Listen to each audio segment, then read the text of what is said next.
তোমার সবাই কেমন আছে? আশা করি ভালো আছো। দেখো আজকে সানডেতে চিকেন হচ্ছে। তো আজকে এই চিকেনটা হচ্ছে কালকের। দেখো কষেছি, খুব কষে দেখো তেল ছেড়ে গেছে। তো এই তেল ছেড়ে গেছে, এবারে প্রেসারে দেবো। আর এটাকে একটু জল গরম করে দেবো। জলটা গরম করে দিলে মাংসটা একটু ভালো টেস্ট হয়। আলুটা আগের থেকে ভেজে তুলে রেখে দিয়েছিলাম, আলুটা দেবো। মাংসটাকে অনেকক্ষণ ধরে কষছি আমি। দেখো কষে গ্যাস কমিয়ে দেখো পুরো তেল ছেড়ে গেছে। এবারে প্রেসারে দেবো। তো দেখো এটার মধ্যেই, কড়াটার মধ্যেই জল দিয়ে দিয়েছি। এই যে জলটা গরম হচ্ছে, এবারে জলটা দিয়ে দেবো। জল গরম করে মাংসটা করলে মাংসটা খুব টেস্টি হবে। দেখো একটা আলুও দিয়ে দিয়েছি, গরম জলও দিয়ে দিয়েছি। এবার মাংসের সঙ্গে আমের চাটনিটা একটু খুব ভালো লাগে খেতে। আর উচ্ছে আলু চচ্চড়ি করবো।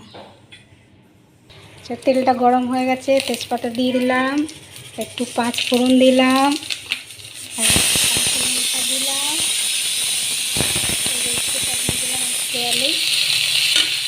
সিটি করছে, 10টা সিটি হবে, তারপরে সিদ্ধ হবে মাংসটা।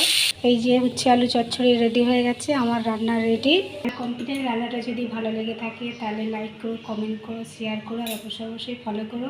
আর আমার একটা সন্টে ভাই আছে, সে বলেছে কাল সেদিনে মাছের ঝোলটা সাদা হয়েছে, তো আজকের মাংসের ঝোলটা দেখে ভাই তুমি লিখো যে ভালো হয়েছে নাকি খারাপ হয়েছে। আর আমরা একটু কাঁচা লঙ্কার তরকারি খাই বলে মাছের ঝোলটা ওই জন্য সাদা হয়। আজকে মাংস রান্না করেছি, লাল হয়েছে, তো কমেন্টে অবশ্যই লিখো।